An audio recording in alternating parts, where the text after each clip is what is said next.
Okay, so it looks like we are now live, so we'll go ahead and get started. So, welcome everyone, both to our panelists and our guest today. My name is Zach Hoddle. I'm the archivist at the Shenandoah County Library, and this is our second ever Shenandoah Valley Archives Fair, and the first one that we have ever done digitally. So, please bear with us as we try to work out any of the issues that come with Zoom/Facebook broadcasting. Our goal for today is to give all 10 of our institutions the chance to talk a little bit about kind of the state of that they're dealing with during COVID-19, and also what their mission is, what they work hard to do on a day-to-day basis. We will begin with the panel discussion, where everybody's going to probably take about 5 minutes to talk about, again, everything that they have going on. And then we'll have questions both via Zoom and comments that come from Facebook. So we invite anyone who's on Zoom to either send us questions via chat or when we get to the end to let us know and we can put you on live, or if you're on Facebook to leave them in the comments, and we'll definitely be monitoring that. We also invite you to, of course, to share it as much as you like. We love to have as much participation as possible. Because I'm the host, I got the chance to go first, and then what we'll be doing is moving kind of alphabetically down by institution. So again, my name is Zach Hoddle. I'm the archivist at the Shenandoah County Library, where I'm the single staff member who manages both of our local history collections, our Shenandoah Room and our Truman Archives. We're located at 514 Stony Creek Boulevard in Edinburgh, Virginia. We were founded in 2000, and since then our mission has been to collect, preserve, and share the history of Shenandoah County. To do that, we really work hard to manage our collections, both in terms of increasing their size and scope, and to preserve the items that we already have. To help researchers, both in person and, as much as possible, people who are unable to visit, through digital materials, research requests, and of course, in-person site visits. We provide a lot of assistance to people who are interested in various topics in our county, both family history and local history. We get about 40% of our visitation are genealogists, and about 60% are people researching some other area of our county. We also do an extensive amount of programming, about 20 different programs a year, ranging from exhibits to presentations on various topics related to our collection and the archives. We reach about 1,800 researchers a year who come here to visit in person, and about 3,000 event participants. Our collections include both a open stack of non-circulating material, published books related to not only Shenandoah County, but family histories. That's one of our most sizable non-circulating collections, is our family histories. But we also have a sizable closed collection of family histories, research files, newspapers that are available on microfilm, all Shenandoah County newspapers that are known to exist. We have runs of, including a complete collection of the Northern Virginia Daily, which is a daily regional newspaper. Our typical archival collections ranging from photographs to diaries to letters, and online resources, both our traditional archival platform and our Shenandoah Stories, which is a tour-based web platform. We focus on the life of the everyday individual here, trying to build collections that are designed to interpret those stories, and are especially proud of the fact that we've transitioned to that from a more genealogy-based collection. Those efforts include broadening collections and really focusing on some of the hidden voices of women, minorities, and the everyday person. One of our favorite collections here is the George W. Smith collection. George was an individual that lived in the county until about 1990 when he passed away. And he was an amateur photographer and also someone who decided to be an amateur collector. So he picked up a lot of not only his photographs, but also negatives and things of people that they were getting rid of. So it's a sizable collection of photographs of just everyday life, which is so much different than like portrait collections and buildings and things like that. It really captures what people were doing.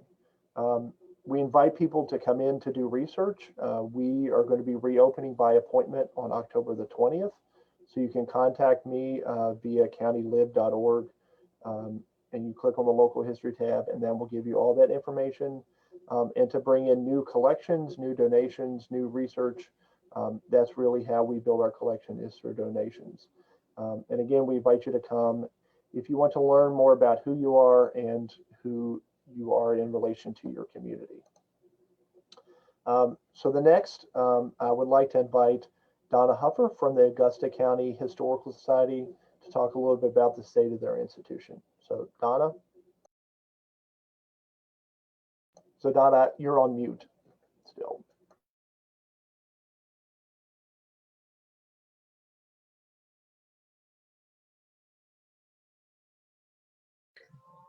How about that? There you go. Yes, ma'am. Okay. All right. Hello, my name is Donna Huffer, and I'm the archivist for the Augusta County Historical Society. We are located at 20 South New Street, downtown Stanton, on the 3rd floor of the R.R. Smith Center for History and Art. We are open Tuesdays, Thursdays, and Fridays, 9 to 12. Call 540-248-4151 to book an appointment. We started the society in 1964. Our mission is to study, collect, preserve, publish, and promote the history of Augusta County and its communities, including Stanton, Waynesboro, and numerous small towns and rural regions. To accomplish this, we collect historic photographs, publish books, answer genealogical inquiries, preserve cemeteries, hold historic programs and lectures, maintain a website, and provide a historical archives for research.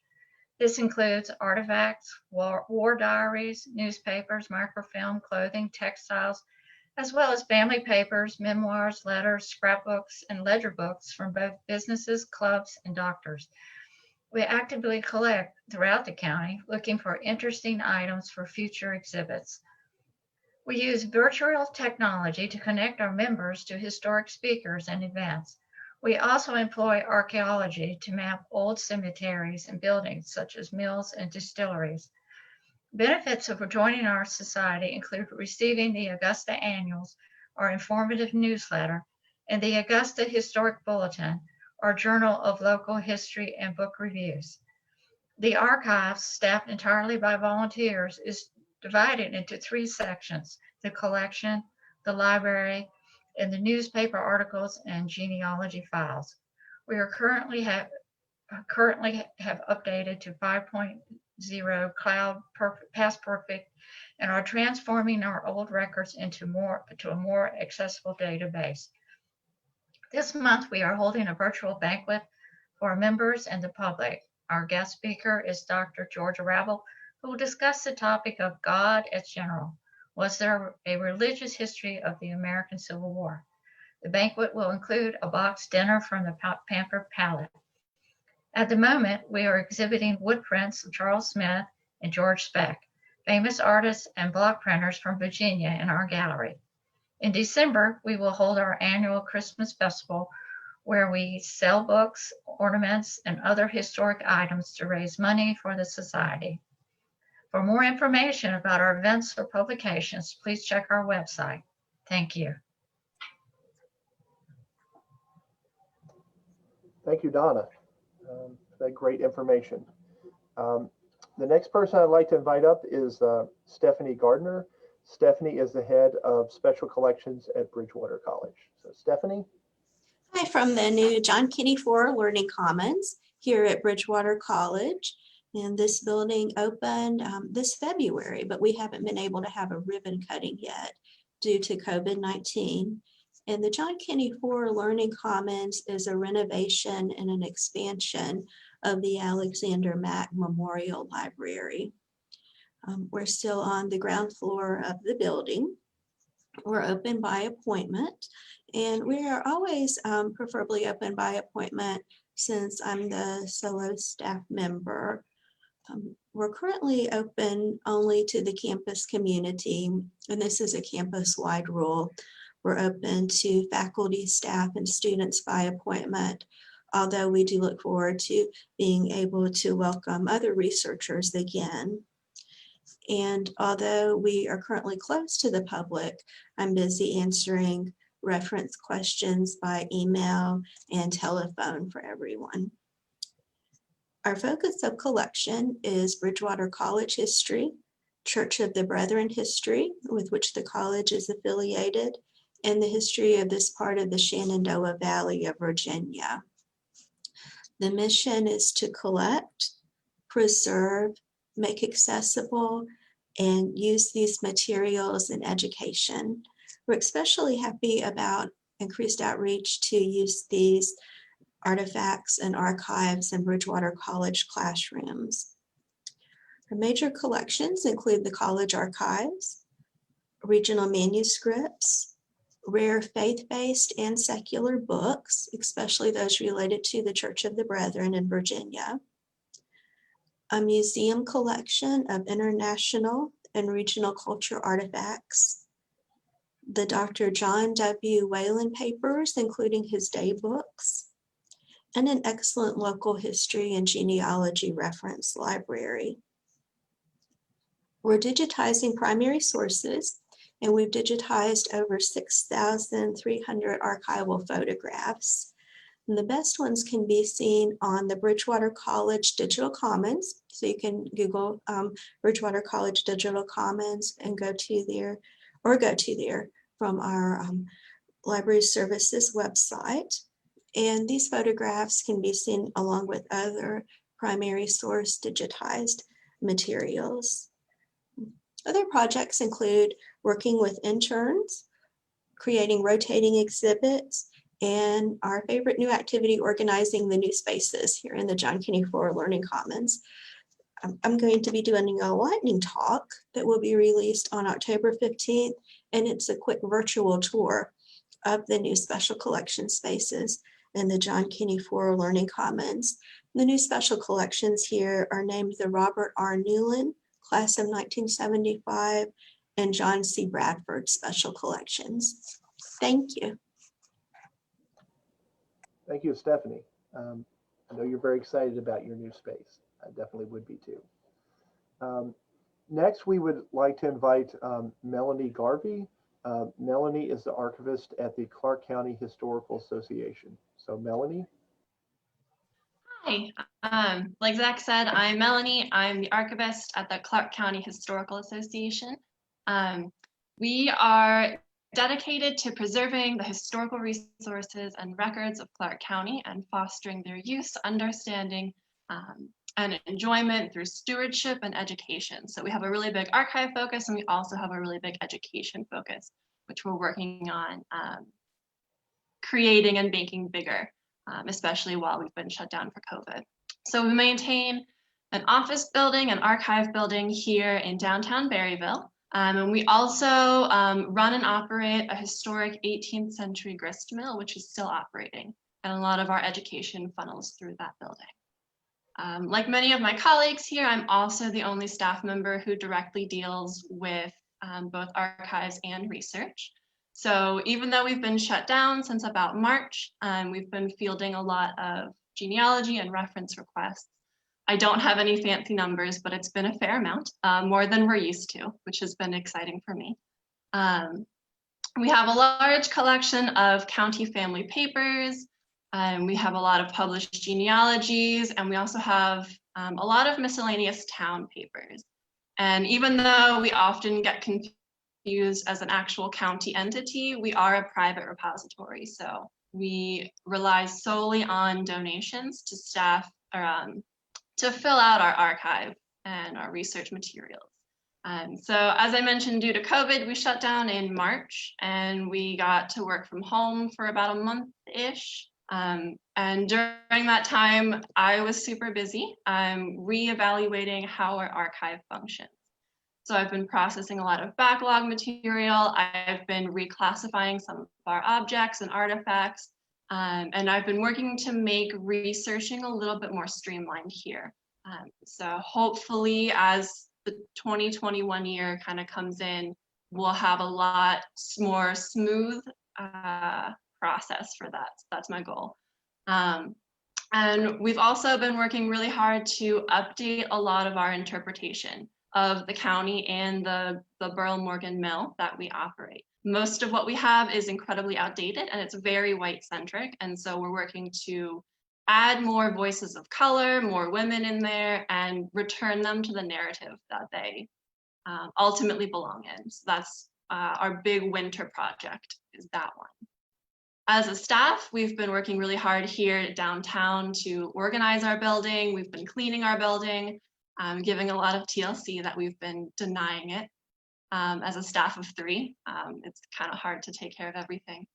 And we're working to bring a new website to the internet and some more educational materials. So hopefully, again, our big plan is to kind of unveil a lot of stuff in the 2021 year. So fingers crossed, we're able to pull that together. We're currently open to the public, although we are encouraging appointments. That kind of helps with the workflow and I can field research requests a little easier that way. We're open Tuesday through Friday, 11 a.m. to 3 p.m. You can always give me an email, archives@clarkehistory.org. You can check out our website, clarkehistory.org. And we look forward to helping with your research. So thanks a lot. Thank you, Melanie. That sounds like a very exciting 2021 coming up. So next we welcome Becky Ebert. Becky is the longtime archivist at Handley Library's Stewart Bell Jr. Archives. So Becky. So Becky, you're still on mute. Yep. Problems of Zoom. Okay, yes. All righty. Well, glad to be participating with everyone today, although still learning the ropes on how to make it work the best. So our Stewart Bell Jr. Archives is jointly operated by the Winchester-Frederick County Historical Society and the Handley Regional Library. When the library was adding on an addition and going to put in an archives, the Historical Society was very smart and said, we need to do this together to make a better representation for our community. And that's worked out very well. People have been able to bring a lot of material into us. We were able to combine the things from the library and the Historical Society. And being under the umbrella of the library, we are able to be open about 41 hours a week. And we have been able to have some additional staff.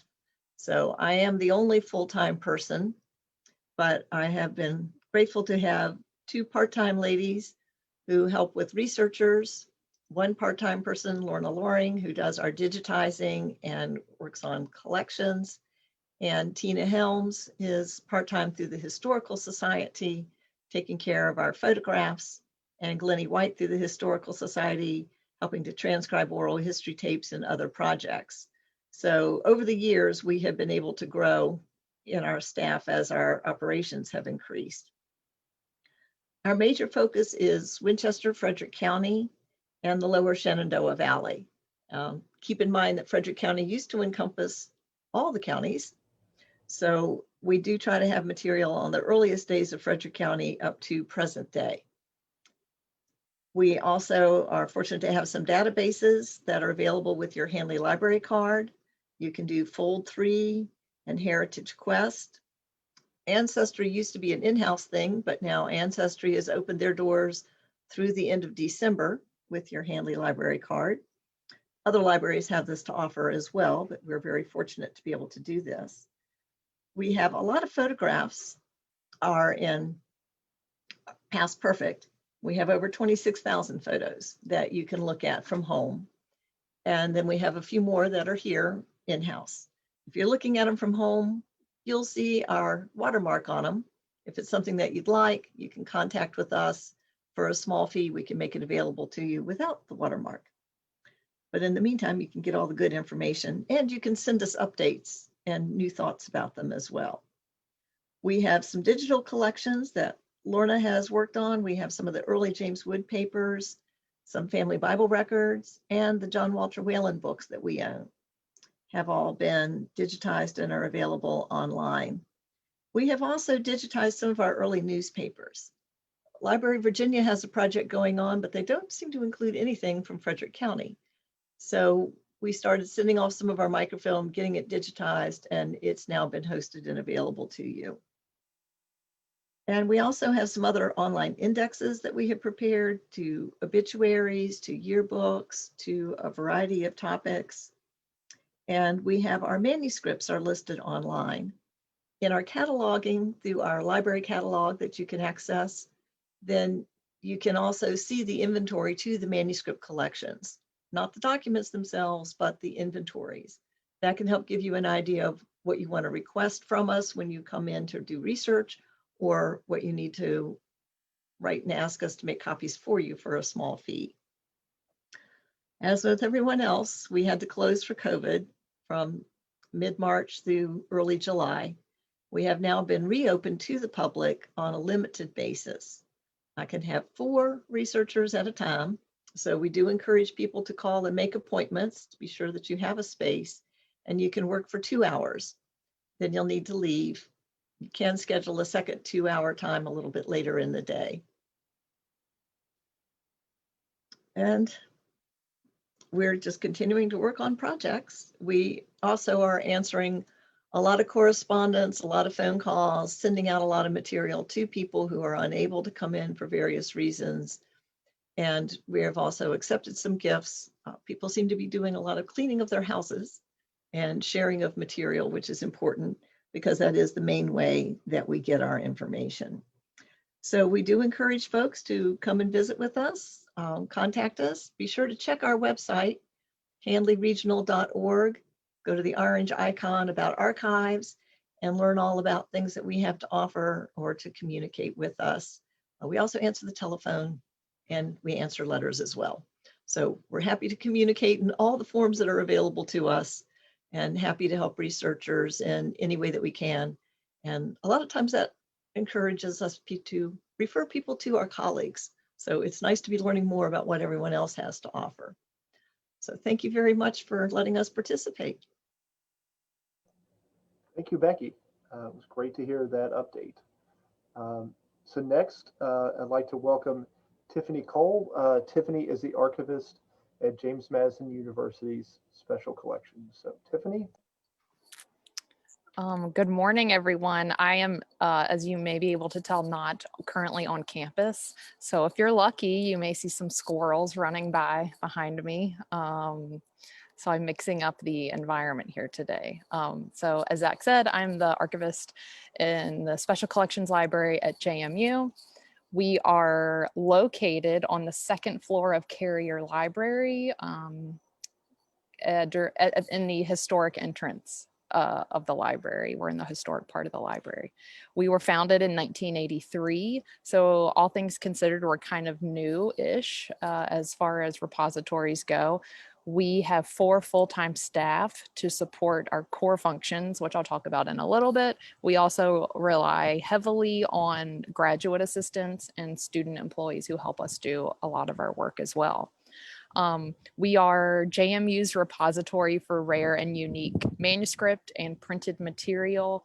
We collect primarily to document the history of the central Shenandoah Valley. So we do overlap with a lot of the repositories and people that have been talking today. So we collect the history of Augusta County, Page County, Rockingham, Shenandoah. We also, while we're not in official university archives, we do document the history of James Madison University. And we also support the curriculum through collection development and instruction. So we have what are called special collections, artist books, comic books, pulp magazines, medieval manuscripts that faculty use in their courses. Some of the types of materials, again, this is very similar to a lot of the other people that have spoke. We have personal papers, family papers, photographs, organizational records, alumni collections, institutional records, oral histories, AV material, basically you name it. Some of our other functions, in addition to collecting material and making that material available for researchers, we do a lot of outreach, like what we're doing right now. We, in the before times, before COVID, we held a special collection speaker series every semester, where we would have lecturers come in and talk about their research and how it related to special collections. We do exhibitions, we do instruction. So it's not just paper clips and folder titles and that kind of stuff. State of the archives since COVID. I think one of the major impacts that really hit the JMU and Harrisonburg, there were a lot of folks at JMU that were working on the Mid-Atlantic Regional Archives Conference, which was slated to come to Harrisonburg for its spring conference in April. Obviously, because of COVID, that did not happen and the meeting got canceled. So, you know, a lot of work went into that, and we were really excited to bring MARAC to Harrisonburg. But fear not, as I understand it, we may be on the schedule in the coming years. So we'll keep you updated. We were, again, like many of you, we were closed to the public between mid-March to the end of August, during which time staff were still working. We were working a lot. We were doing some of the things we kind of never really had the chance to work on when we were working in the office. So we did a lot of oral history transcription, cleanup, metadata cleanup in archive space, which is our collection management system. Starting to apply ethical redescription standards to a lot of our legacy finding aids. We were doing remote reference as we were able. So we had a lot to keep us busy during the shutdown. Currently, we're open by appointment only, Tuesday, Wednesday, Thursday. We have one block in the morning and one block in the afternoon, and you can make appointments by visiting our website. And we are open to all researchers. That goes for now, that goes before COVID. We're open to all researchers. You do not have to be affiliated with JMU or Harrisonburg. You can just come in. Right now you have to have an appointment, but you don't have to have any affiliation with JMU. And a lot of our researchers are still working virtually. So we are continuing to promote our digital collections that include our JMU historic photographs.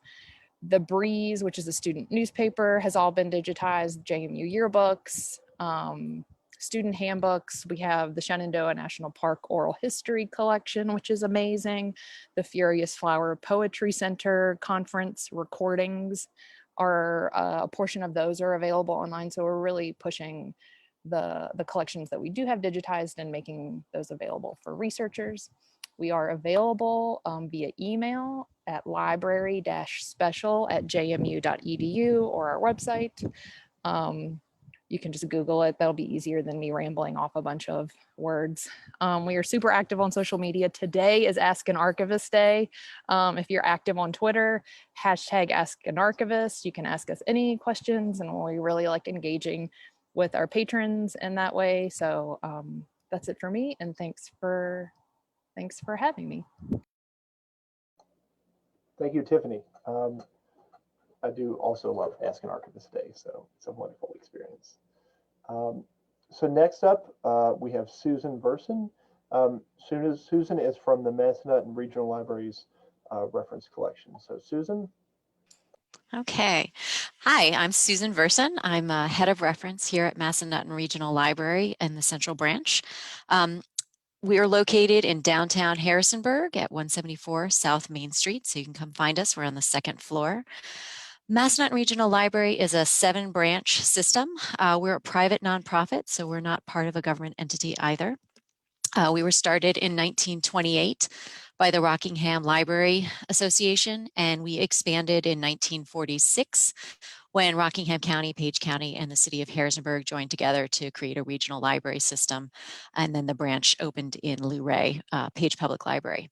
And then we've added 5 more branches since then. We generally collect in the genealogy room, which I'm sitting in. We collect City of Harrisonburg, Rockingham County, Page County, and then out to the greater Shenandoah Valley.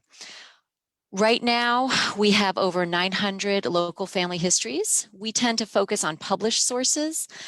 We also have a local Veterans History Project, which includes 93 interviews, along with accompanying books.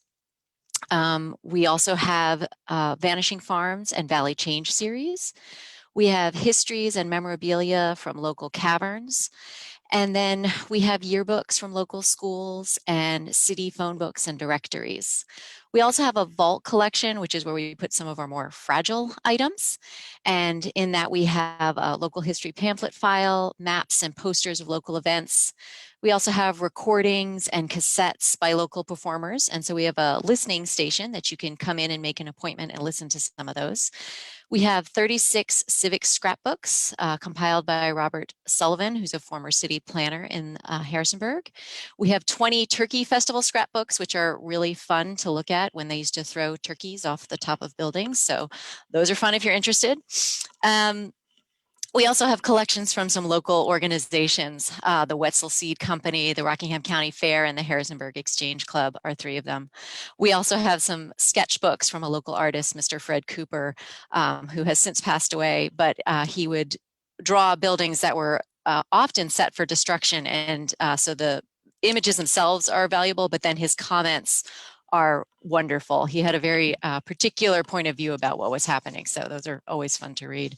We have a small photo collection, which we are starting to digitize. And this includes 4 photo albums from Floyd Wilmer Kaufman, who is also a local resident. And he was part of the photograph aviation team. And so they're aerial photographs from World War I. So you see the planes flying. That's pretty fun. We've digitized 3 of those. We, again, like many public libraries throughout our area, have several databases, including Heritage Quest, which you can access from home with your library card, and right now Ancestry, which will, again, expire. Public access outside the building will expire in December. We've heard this before. We closed in March like everybody else. And then we reopened with curbside in June, and we reopened to the public in July. While we were closed, we got to do some of the cleanup. We worked through some of our backlog for our genealogy and local history items. And it emphasized the importance of digital collections in a new and exciting way. So we worked really hard on getting more of our photographs up. We upgraded some of our storage for our vault collection. The mission for Massanutten Regional Library is to be an engaged community partner to provide programs and services, foster creativity, and encourage lifelong learning. So the digitizing of our collections enhances that. We normally have a diary series in the fall, which unfortunately we've pushed to spring, which focuses on local history in the Valley. We're going to move that online, so we'll see how that goes. And then we also had started an oral history project 2 years ago called Century of Stories to collect people's stories about the libraries in their life and their experience with MRL. So we did some transcribing of that. We're trying to figure out how to start collecting more interviews. But right now, the library buildings are all open to the public Monday through Thursday, 12 to 6, and Friday and Saturday, 11 to 2. And the genealogy room is closed, but we are taking appointments, and we will pull material and bring it out to you. We have 2 microfilm machines, which you can still use. So we do have the Daily News Record, a complete run of that, and some of its predecessors, not complete runs of those. But we have yearbooks, local phone books, and city directories. So please come and find us. There are 4 reference librarians. All of us can help you with your research needs. We are trying to limit appointments to an hour, but you can find us at mrlib.org, or you can call us at 540-434-4475 extension 122, or reference at mrlib.org. And we love questions too, so come and find us. Thank you. Thank you, Susan. Next, I'd like to invite up Penny Imeson. Penny is from Rocktown History in Rockingham County, Virginia. So Penny. Hello, everyone. I'm Penny Imeson, and I'm the Executive Director for the Harrisonburg Rockingham Historical Society. You may know us as the Heritage Museum in Dayton. Recently, though, we changed our name and introduced this new name, Rocktown History. Rocktown History replaces the Heritage Museum, and this event represents one reason why. We are so much more than a museum. While the galleries will always interpret the stories of the past, the library and the archives are the heartbeat of research and discovery here. Collecting, preserving, and sharing the area's rich local history has been at the core of our mission for over 120 years. And that mission would not be possible without the tangible donations by individuals over that time. We strive to preserve those precious memories and share them in archives, library, and museum spaces. Of course, financial gifts are essential too, because we are also a nonprofit with very little government support. I have to give a big shout out to the volunteers who essentially make everything happen here. I'm the director, and we have an administrator named Margaret, who is our chief researcher, but everything else is done by volunteer work. So honestly, they are probably our biggest resource. But talking about archives, our archives are a fascinating representation of the Harrisonburg-Rockingham area. Similar to other institutions, we have ledgers and diaries, manuscripts and letters, magazines, newspapers, maps, and yearbooks. More unique may be some of the individual contents, like the fashion plate collection of a local dressmaker and the 1910 questionnaires sent out and completed by Civil War nurses. You will be intrigued by the untold stories that are contained in these documents, books, and other ephemera. The photograph collection currently contains over 6,700 images. One particular collection that I like was taken by Lupton Kaler, who is a photographer, and there are just pictures of weddings and pictures of community events and pictures of businesses, and these are all available on our website. I encourage you to take a look, because it's easy to get lost in curiosity and nostalgia, since the images truly are time machines that visually transport you to the past. The archive finding aids and the photographs are on our new rocktownhistory.org website, and we do use Past Perfect as well. If history is our mission, genealogy is our passion. Researching family history can be the thin edge of the wedge into an appreciation of broader history topics. When visiting the library, our unique surname files, filled with research correspondence and clippings, can be a fun place to start. In addition to a large catalog of family genealogy books and records, there is a wide variety of resources for local history research too. For decades, volunteers have filled databases with little bits and pieces of family data, and those can also be accessed on our website. Last year, we became a Family Search affiliate library and also added Ancestry and Fold3 library edition subscriptions. And in some cases, our access to the courthouse records can save you a trip to the courthouse. One of our most valuable resources is what I mentioned before, the volunteers and Margaret. During shutdown, Margaret had more research requests than probably ever before. So we were really excited that people who were at home were again looking into their family histories. The researchers are on hand to help you discover the people, places, and events which shaped our central Shenandoah Valley communities. So while our accessions collections focus on Harrisonburg and Rockingham, the library resources do extend beyond.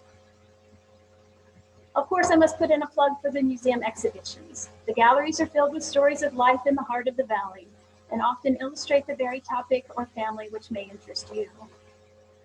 I'm excited to announce that a new local history publication will be announced soon and available for sale through the Historical Society Rocktown History at the end of the month. So stay tuned for that. You will find us at 382 High Street in charming historic Dayton and on Facebook and Instagram. We are currently open Wednesday to Saturday from 10 a.m. to 4 p.m. Admission to the library is free, and there is a fee for adults to the museum. Children and students of all ages are always free, so adult researchers come from the colleges, and we're happy about that. Respecting COVID precautions, masks are required in the building, and research is currently by appointment. We offer easy parking, Wi-Fi connections, a bookstore, and full accessibility. So please visit our new website, rocktownhistory.org. I look forward to greeting you at the Shenandoah Valley's most extensive genealogy library and history museum. Thank you. So thank you, Penny, and thank you for that update. Next, we'd like to welcome Robin Lytle. Robin is the director of the Shenandoah Valley Black Heritage Project, located in Harrisonburg. So Robin. Hello. Sorry about the backdrop. I can't figure out how to change it. It's from another meeting. I'm also a lighting designer in DC, and that's one of my past projects. We started the Shenandoah Valley Black Heritage Project in 2013 with meetings. A small group of us got together to start having meetings talking about African American history, and they turned into monthly meetings at the Lucy F. Sims Center, and our organization bloomed and grew. We became a nonprofit in 2016 and opened our Heritage Center in Harrisonburg in 2018, all 526 square feet of it. So we are obviously the newest and the youngest and the smallest of the group. But we focus, our mission is to learn, share, and illuminate the rich African-American history of the Shenandoah Valley. And we help families with their genealogy. We've done over 100 and some family trees with folks, both in the area and then the people that have contacted us from outside the area who still have roots here. And then we've also distributed about 3 dozen free DNA kits. We do not maintain or keep those genealogy or those family trees within our archive because we make one notebook and it goes to the family exclusively. And there's a lot of different reasons for that we don't need to go into, but it is a personal preference for most of the folks, that any of the folks really that come in to have that research done. And we only do the research of people that come and ask for it. In addition to that, we have been gifted a lot of photos and brochures. So we do have a blooming archive, so to speak, that we're trying to figure out how to, really maintain. We're working on digitizing it. We were blessed with Nancy Brannard Stewart's gift of a lot of information about Shenandoah County. And then Rosemary Palmer has recently made available her notebooks and resource history research that she's maintained over many years that we've made copies of. And then we've recently also been working with the wonderful Pat Turner Ritchie from Folks Run, and had a wonderful driving tour. We got walkie-talkies. We had 5 walkie-talkies and we followed her around and she gave us a tour of the area. So not necessarily something like any of our bigger past events, but at least 5 of us in cars, or 5 cars, got to enjoy a beautiful day in the country. And we'll look forward to doing more of those. So we've been blessed with being able to work with local historians who really help bring this history to light. We started right away with a website, which is valleybblackheritage.org. We have a whole lot of our photos on there and our documents and research that people have donated to us, because we really work hard to make everything as transparent as humanly possible. And we're working on digitizing a lot of this, which is fun. Since our beginning, we've had a good photo archive, and we've been expanding that, which is great. And Bill O'Harper, Jennifer Vickers have really given us a whole lot of wonderful photos that really reflect the history of the African American community, especially in the Harrisonburg area. We've just brought on board Monica Robinson as our executive director, which is great. She is also the president of the NAACP and has been running our intern program for years, which is a big part of our program. Our current intern projects include, and we have well, they come and go because of COVID, but we're working with about 6 interns right now. Several of them are from JMU. We have just brought, their current projects include a walking history tour of Harrisonburg, which will be digitized and also in print form. And also we have 2 interns working on a cookbook. And last year we had our first honoring Shenandoah Valley Soul Food History and Chefs program, which was a whole lot of fun. And we honored 15 chefs from the enslaved era up to today and their descendants who came, and we had a program and gave awards. This year we're going to do it in November. On November 20th, we're going to pre-sell soul food meals. They will be delivered by a horde, hopefully, of JM students. They have guaranteed us. We have a lot of really great student participants. And that evening, Monica Robinson will be online talking about 5 chefs that we'll be honoring this year, from including Bethany Vini and Mary Frances Banks, who were both enslaved in, Mary Frances was enslaved at the Riverbank Plantation, and Bethany Vini was enslaved in Page County, where she was rented out and worked in the mines as a chef.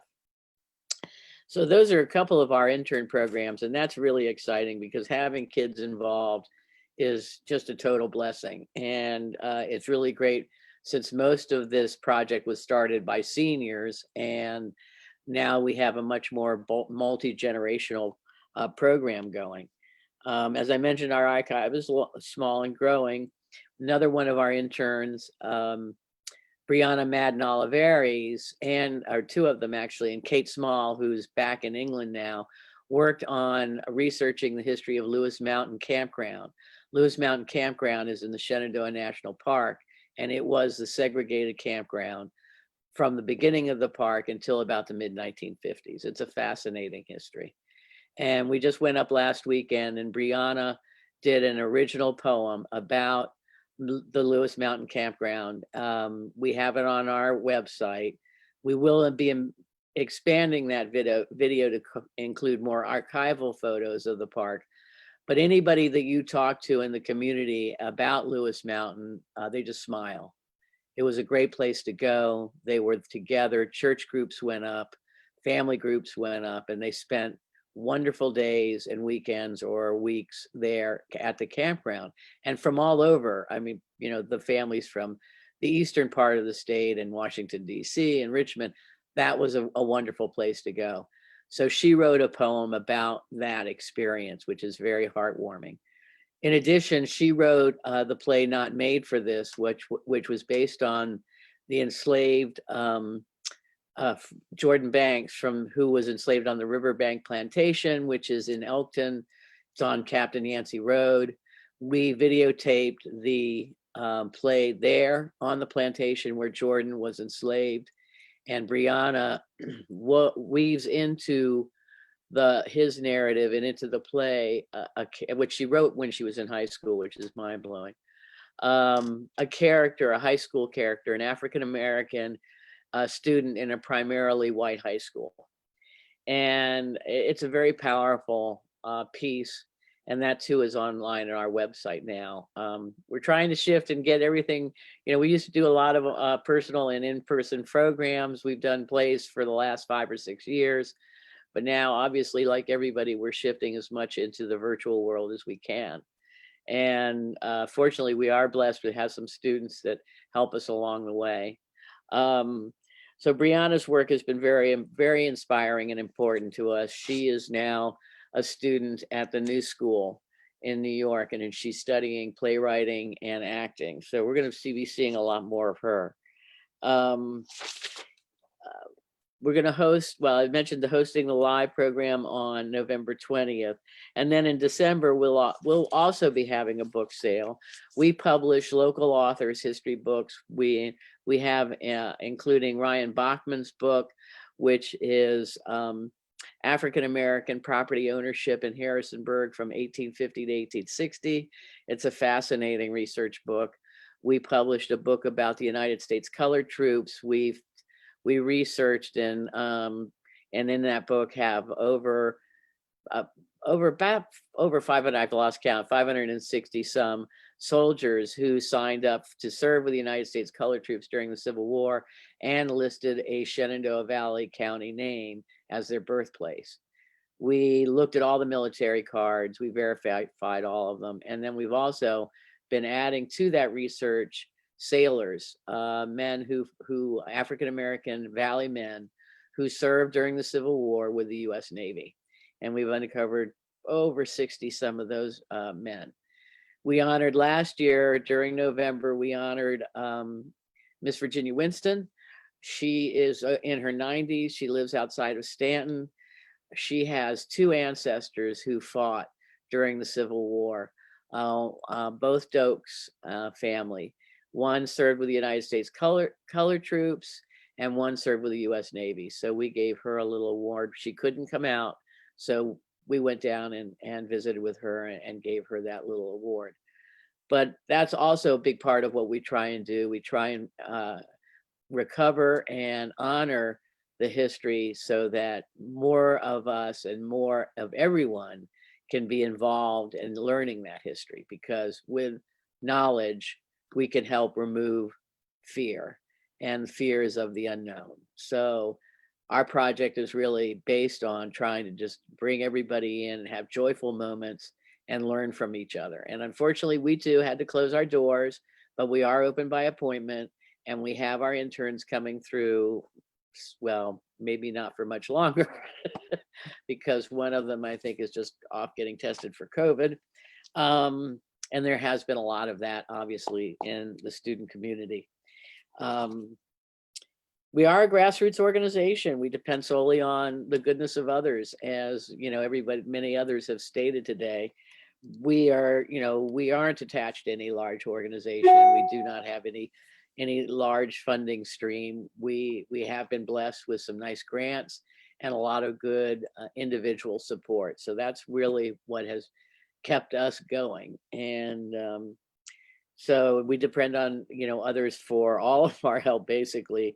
And it's been great being a part of this. I want to thank you, Zach, for letting me be a part. I've only been, sort of visited last year, so I'm glad to meet everybody and see everyone, because for our standpoint, you all are the ones that can be most helpful, as Penny knows, to our organization, as far as, and Handley and other organizations of you all out there that help expand our knowledge and to help give back some of this history to those in the community that are still here and are also eager to learn more about their families and the history here. So thank you all. This has been very nice. Of course, and thank you, Robin, for coming this year. I would next like to welcome Nora Schneider and Laura Christensen from the Thomas Balch Library in Leesburg, Virginia. So Nora and Laura, I will turn it over to you. Thank you, Zach. I'm Nora. I'm the Library Genealogy Associate here at the Thomas Balch Library. We are located at 208 West Market Street in Leesburg. We are a history and genealogy special collections library run by the town of Leesburg. And our library contains published materials focusing on Loudoun County, Virginia, as well as other genealogical and historical topics, including, but not limited to, genealogical research techniques, African American history, women's history, family histories, and military history. We are not part of Loudoun County Public Libraries. However, our published materials can be searched in their catalog at their website. So if you're wondering if we have a book, you can go to the Loudoun County Public Library website, specify that you're only interested in the Thomas Balch Library, and search our catalog. Under normal circumstances, we are open to the public for research, exhibits, events, and classes. Starting in August, with the pandemic, our classes went virtual. So we are offering classes once a month on the first Thursday of the month. virtually on different topics. And those topics, you can go and see those on our website and register for those on our website as well with the event registration form. And similar to what Tiffany said, it is much easier if you just Google the Thomas Balch Library than for me to spell out our website, or you can go to the Town of Leesburg website and find us there as well. We are also having exhibits. We started up with our exhibits again in July, so we're very excited for that. Right now, we just started a new exhibit here on the history of African Americans and the vote. We also have an exhibit going on of a local artist, Bethany Wydham, and her oil paintings.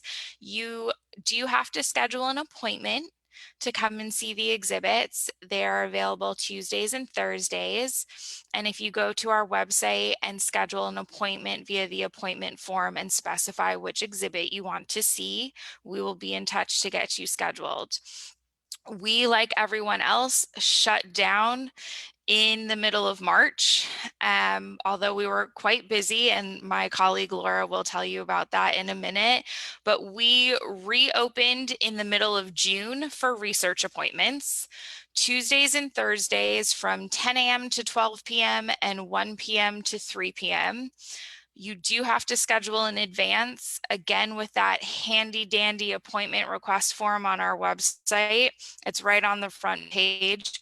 We did recently redo our website, so if you haven't been by to visit recently, I would strongly recommend it. It's very nice and helpful, and there are great things right on the front page if you want to explore our collection, register for an event, schedule an appointment, submit a research inquiry. For appointments for research, we are currently booking out about 3 weeks in advance. So if you know you want to come in and research with us, and you know you're going to need an appointment, and you know you can only do it on one specific day in November, don't wait. Contact us now, because if you wait too long, that day will probably be booked.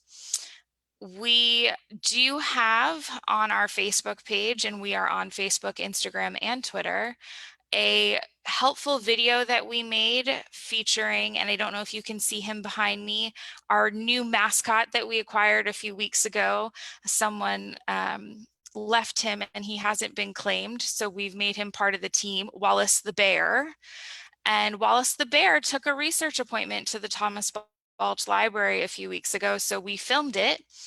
And it has helpful tips on how to schedule an appointment, how to phrase a question so that we can help you, because currently there's no browsing in the library, so we have to pull everything for you ahead of time. So phrasing the question so we get the best resources for you, what will happen when you come in for your appointment. All of those things are in that video. It is on our Facebook page if you would like to see how that process works. And I'm going to hand it over to my colleague, Laura. She's our curator of manuscripts and archives, and she's going to tell you a little bit about the research inquiries we've been getting and our archives here at the Thomas Balch. Hi. Thank you all for joining us today. My name's Laura Christensen. I'm the curator of manuscripts and archives, and I'm appearing to you from behind our reference desk just to talk a little bit about two things. As Nora mentioned, we have been doing a lot of research requests since the beginning of COVID. In 2019, we did around 60,000 remote reference requests, so email, phone, Facebook, however people wanted to contact us.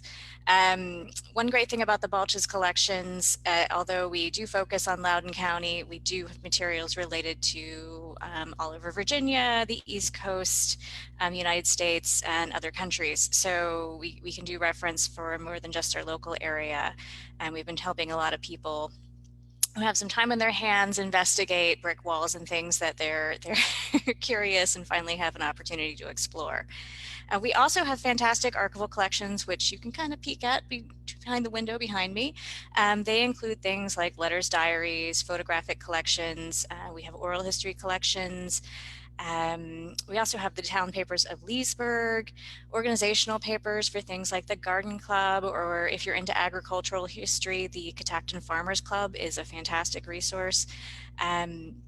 as well as artworks, artifacts, and everything else. If you want to know more about our archival collections, on our website, you can find collection guides for all of our processed collections. We're also part of the Viva Virginia Heritage Project, so you can find them through that catalog. And we also appear in Nutmuck's indexes, so if you search for collections in WorldCat, you'll find them. We highly recommend people take a look at our archives. They cover a broad range of topics, not just Loudoun County history. We have a past perfect catalog, but it's not accessible on the web. It's only a local instance. However, I, Nora, and the other staff are always happy to help you if you are looking for visual images. We highly encourage you to contact us if you are doing genealogy in the Shenandoah Valley. We've recently acquired some new collections of genealogical resources related to a broader Virginia, so not just Loudoun, Northern Virginia, and the Valley, but in the last year we've added a lot of collections for Southwest Virginia, and also recently someone very generously gave us a ton of resources for the Eastern Shore. So knowing that Loudoun County is certainly one of those areas like the Valley that people passed through and came to from other places and went to other places from, check us out. We're happy to help. All right. Thank you, Nora and Laura. And thanks again to all of our other participants. We're very excited to have them all here today. And we, again, invite anyone that has any questions to either leave those on Facebook or in the chat, or you can ask live if you're on Zoom. I know there was a question from Julia about, to Tiffany about the History 696. I don't know, Tiffany, did you want to elaborate a little bit more on that? I can quickly. It is just one example of how instruction has drastically changed this semester. History 696 is a graduate public history course that we typically work with every year. And we had to pivot and deliver it in primarily a virtual format, though we did have the graduate students come in and make appointments so that they could review material in person. And you know, it was inspiring. It made us, preparing for the class, rethink some of the work that we are doing, which is always really valuable when instruction sessions are mutually beneficial.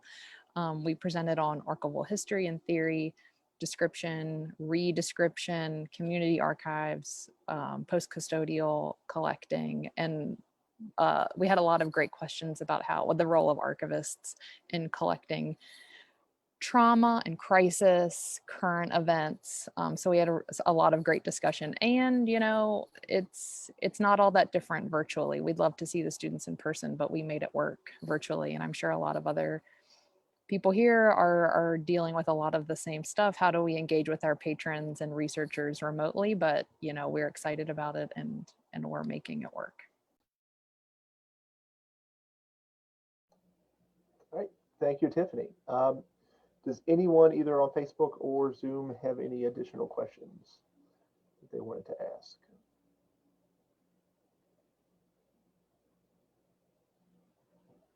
No one. I guess that means we covered it all. Actually, Zach, Oh, yes, Becky. I have a question for my colleagues. Is anybody doing things with Virginia Heritage? The program that the Library of Virginia and others have operated, where we can turn in our inventories and they get posted so that when people are researching, they sort of go to a one-stop shop. We love Virginia Heritage at JMU. It is, we put our finding aids in on JMU's website, and then we also contribute to Virginia Heritage because it's just an invaluable resource for researchers. As you said, a one-stop shop. It's like keyword searchable, like amazingly keyword searchable. And we find that a lot of our researchers find us and find our collections via Virginia Heritage.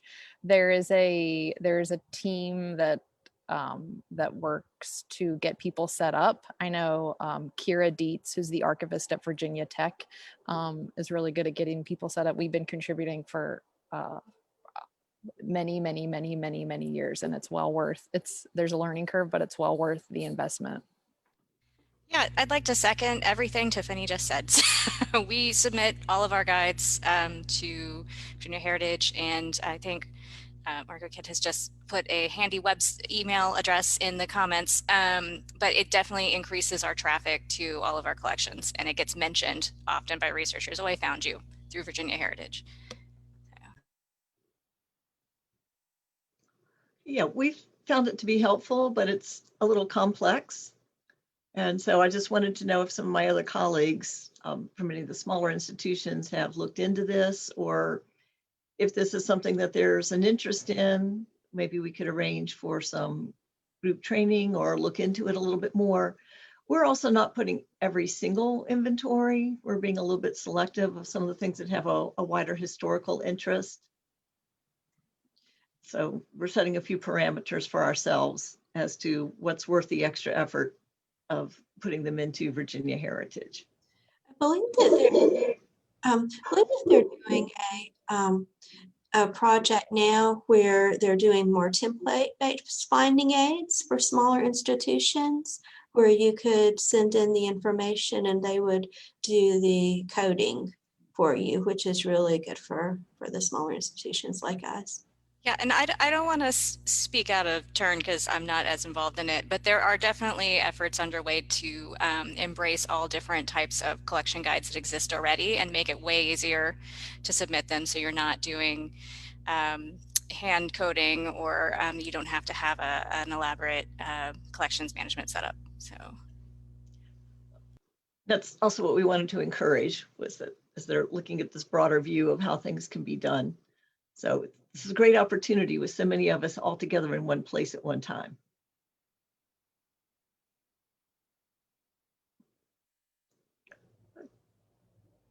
So thank you for that question, Becky. I think it was a good one. We have a limited number there as well, so I'm hoping Evan had a chance to check out some of the changes, but I'm hoping that will allow us to add more. I think it is a very beneficial project. So, all right. So, are there any other questions or anything else anyone wanted to discuss a little bit more in depth while we were all here? Question for Becky. You had mentioned John Whalen's materials. I believe you said digitized books. I was wondering if those are his published books, if you have digitized copies. Thank you for asking about that, Stephanie. To explain a little more thoroughly, of course, obviously his published books are all under copyright. We would not digitize and place those online. But he also had a large collection of things that our Winchester Frederick County Historical Society acquired, of family Bible records, where he went around and visited people and recorded their family Bibles, cemetery records, things that he compiled out of courthouse records, and wrote up in his beautiful handwriting in these lovely account books and then indexed. And so we have had those digitized and placed online. So, and that's one of the things that Lorna Loring is going to do a lightning talk about that will be showing up a little bit later this month. And we've also been doing some transcribing of those records so that they can become more searchable. But in the meantime, you can refer to his index and go to the pages that he's telling you about. But he was just an amazing man. He was one of the early researchers of the Shenandoah Valley, for those of you who have not yet run into him. And he, of course, wasn't watching TV because he was writing up all of this material. And then he published over 20-some books and was a professor of history at JMU back when it was, I forgot what its earlier name was, but he was just incredible in all that he did. And in his later years, he sold that collection with a lot of photographs as well that we have also been putting online. Okay, thank you. We get questions about his photographs and they're not here. And I send people there. So I'll keep sending people there.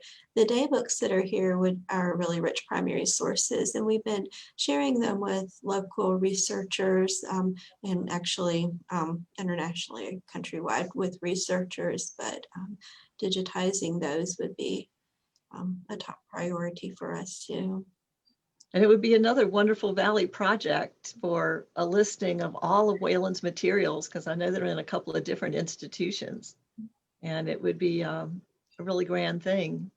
If there's a graduate student out there looking for a project, something to help us pull together all of the John Walter Wayland resources. Thank you. Thank you. You're welcome. I have a question. We are very interested in digitizing our collection, but we are a nonprofit based on donations. And, you know, and a lot of you have already done this, but I was wondering, how would you go about it if you don't have a steady income? Are there grants out there? What did you use to be able to digitize your collection?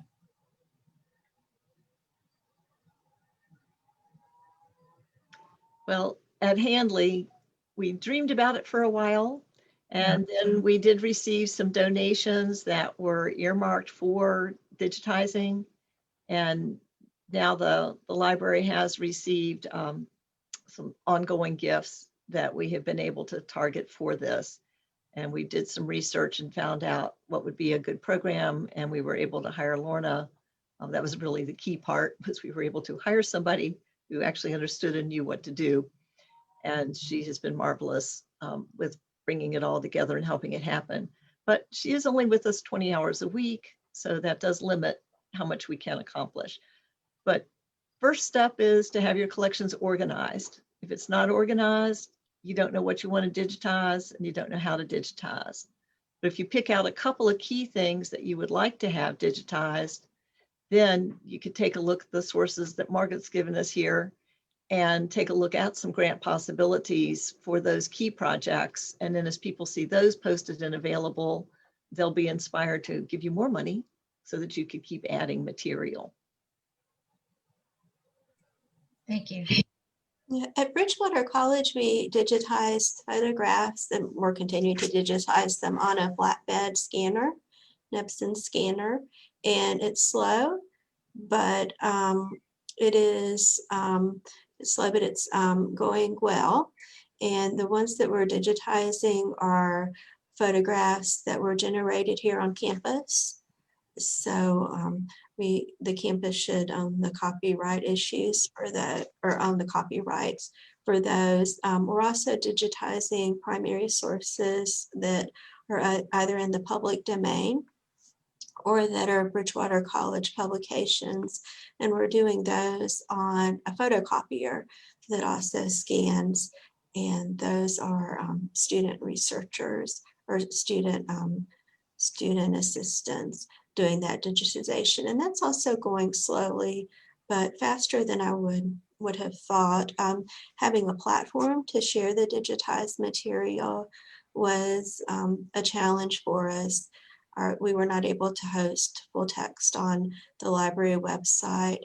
And then we currently have bpress, I believe it is, which is an investment that the college made, and that has allowed us to host unlimited full text.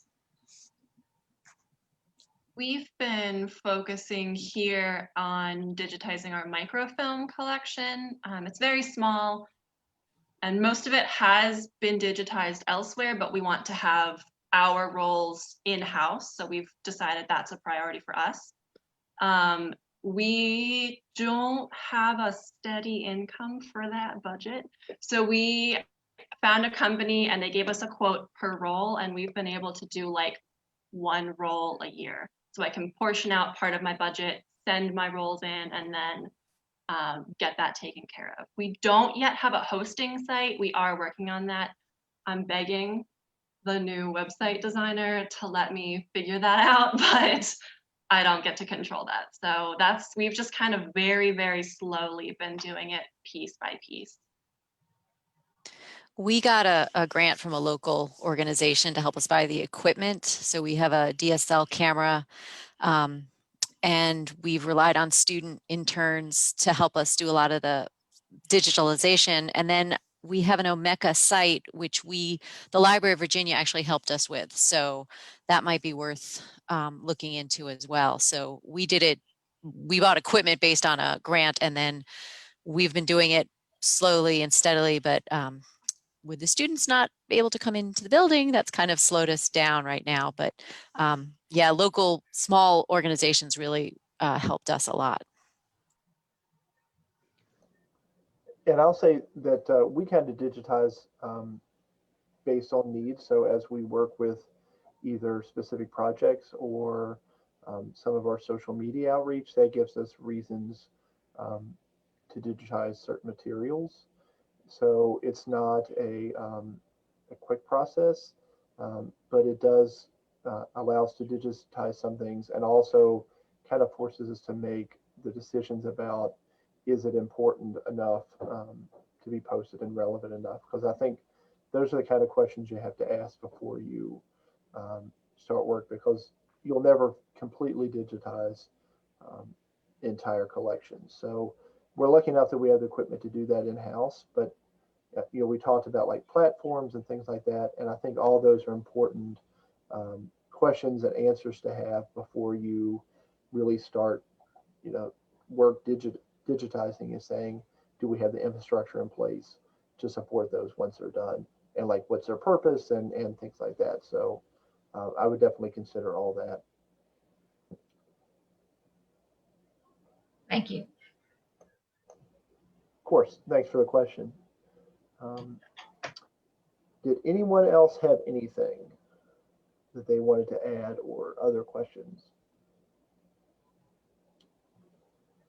All right. So thanks to everyone for participating. I also will note that Amanda just added her email, Amanda Brent from George Mason University. She is our Virginia Archive Caucus chair. And if you want to be added to the list for their events, and information on the Archives Month is in the chat. So be sure to check that out. I'd also like to share too that, as Stephanie and Becky mentioned, we will be doing a series of Shenandoah Valley Archives lightning talks. We currently have 7 institutions that have agreed to do these short talks. There'll be pre-recorded videos that will go out about different parts of what they do. Those are Handley Library, who's going to talk about their John Walter Whalen collection on October the 13th. Bridgewater is going to be Stephanie's going to be providing a tour of their new facility on the 15th.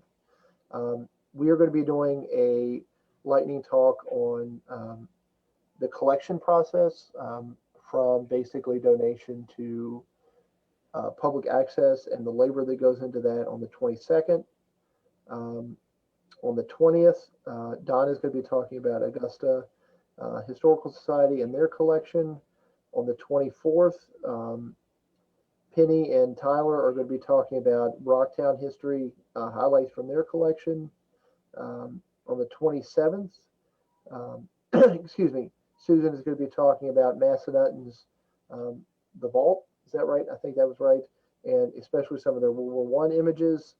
And then we'll be wrapping up on the 29th when Nora and Laura will be talking about newspapers and genealogy from the Thomas Balch Library. So again, those will be pre-recorded and released on each of those institutions' page, and we'll be sharing those using our hashtag, excuse me, our hashtag SVArchives2020. So follow those hashtag, and you should be able to pick up all of those lightning talks as they come out, and also the different institutions will be sharing those. So again, thanks to everybody for attending, and I hope to see you all soon. Have a great day.